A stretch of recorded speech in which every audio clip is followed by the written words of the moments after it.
प्रिय विद्यार्थियों, अॼु पाण MA फाइनल जे सुर्ख गुलाब सुराहा ख्वाब जेको तव्हांजो 5 पेपर में किताब रखियलु आहे उन जा 2 पार्ट पहिरीं करे चुका आहियूं। अॼु चोथों पार्ट कंदासीं। अॻियनि पार्ट्स में इहो ॼाणायोसीं, इहो असां ॼाण हासिलु कईसीं त रूह छा आहे, ज़िंदगी छा आहे, आत्मा छा आहे, इन जे बारे में अलॻि अलॻि विद्वाननि कहिड़ा राया ज़ाहिर कया आहिनि। अॻिते इन में कविअ फरमायो आहे, प्रभु वफ़ात विज्ञान जी नुक़्ते नज़र खां हीअ सृष्टि जेका आहे हिकु पल में पैदा न थी आहे।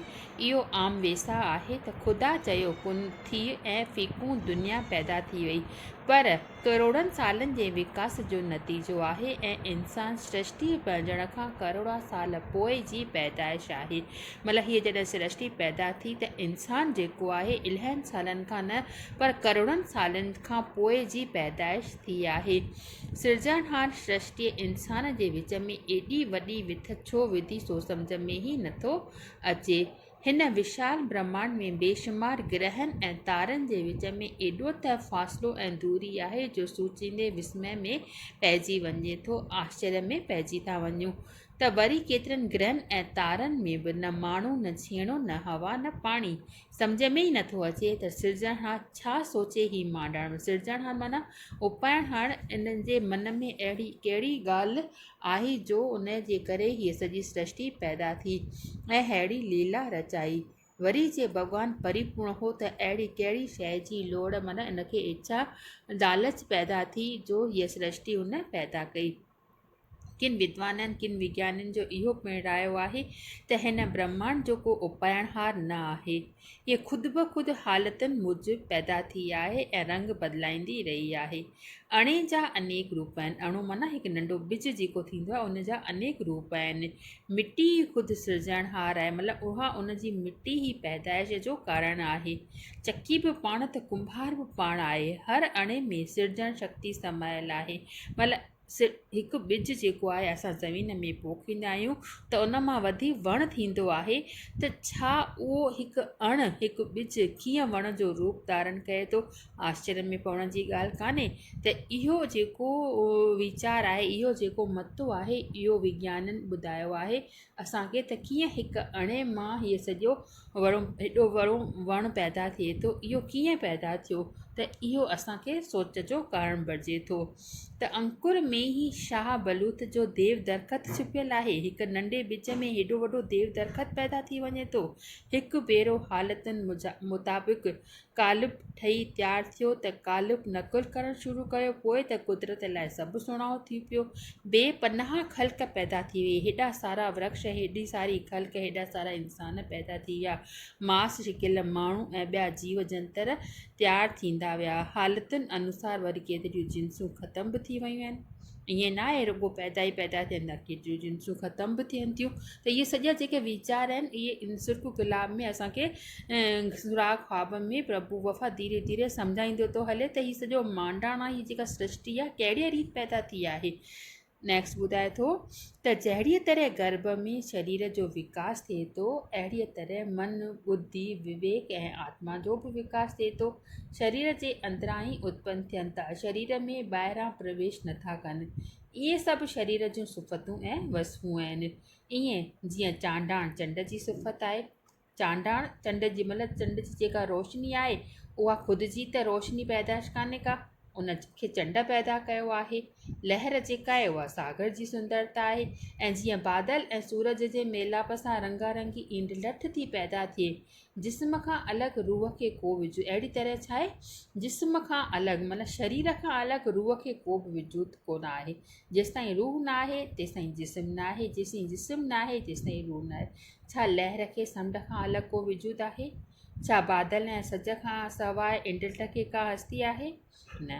त पोइ असांखे अलॻि, असां कीअं था सम्झी सघूं त असां परमात्मा खां अलॻि आहियूं? त परमात्मा त छा आहे, असांजे अंदर में समायल आहे। किन विज्ञाननि जो वरी इहो मतो आहे त ज़िंदगीअ खे हिकु इत्तिफ़ाक़ या हादतो, मतिलबु अचानक हीअ सृष्टि जेका आहे पैदा थी आहे।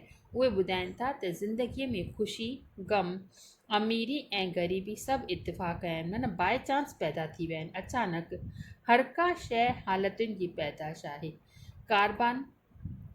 किथे कोयलो थो बणिजे त किथे हालतुनि जे मुआफ़िक़ ऐं महिरबानी हुअण सबबि हीरो थो बणिजे। त हीरे जा पुञ कयल हुआ त न को हीरे जा पुञ कयल हुआ ऐं न की कोयले जा पाप।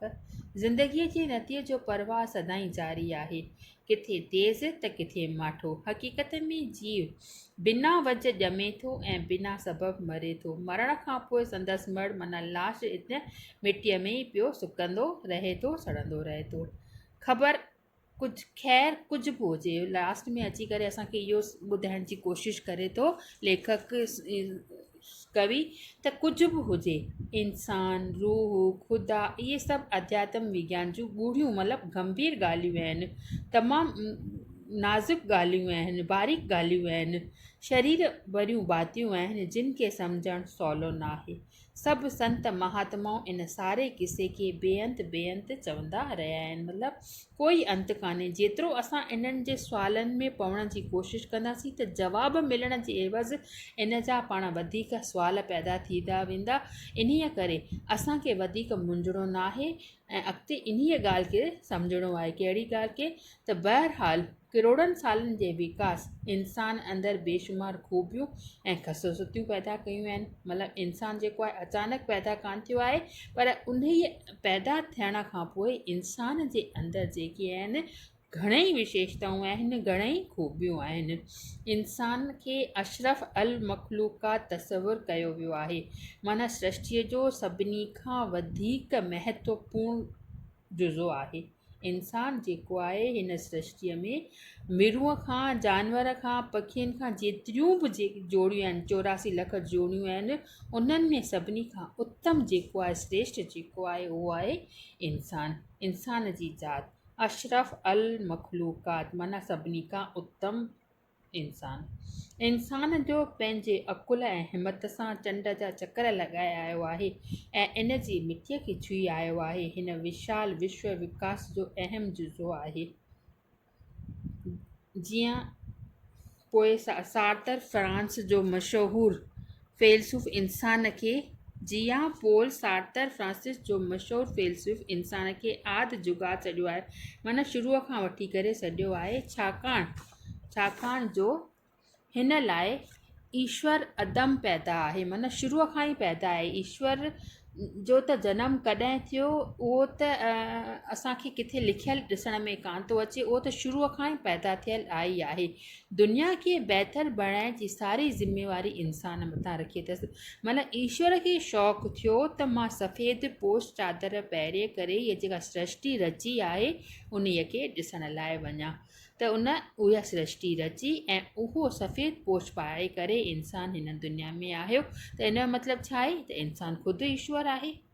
हिन जे ख़्याल मूजिबि इहो इंसान जो इख़्लाफ़ी फ़र्ज़ु आहे त प्रकृतिअ जो शारीरिक विकास शायदि पूरो थियल थो ॾिसिजे ऐं हींअर मनुष्य जो मानसिक विकास शुरू थियो आहे, त हू पंहिंजी ॼाण, आत्मविश्वास, कल्पना ऐं इच्छा शक्तिअ सां ज़िंदगीअ जे हिन असार खेल में कुझु सार बने। मतिलबु त हू जॾहिं सफ़ेद पोश परमात्मा हिन संसार में इंसान जो रूप धारे करे आयो आहे त हीअ सृष्टि असांखे असार छो थी लॻे, त इहा ज़िमेवारी जेका आहे असांखे इंसान खे परमात्मा सौंपी आहे त हिन असार खेल में कुझु सार भरे। त इन सार भरण जे लाइ असांखे कुझु ख़ूबसूरतियूं ॿुधायूं अथई, हर ख़ूबसूरतीअ खे हिमथाए। त ज़िंदगीअ में अहिड़ियूं अनेक ख़ूबसूरतियूं आहिनि जिन जे बारे में पाण ज़िक्र कंदासीं, जीअं सच आहे, सिक्का, सूंहं, संगीत, सूझ बूझ, इन्हनि जे बारे में पाण अॻियनि क्लासनि में वधीक विस्तार सां ॼाण हासिलु कंदासीं।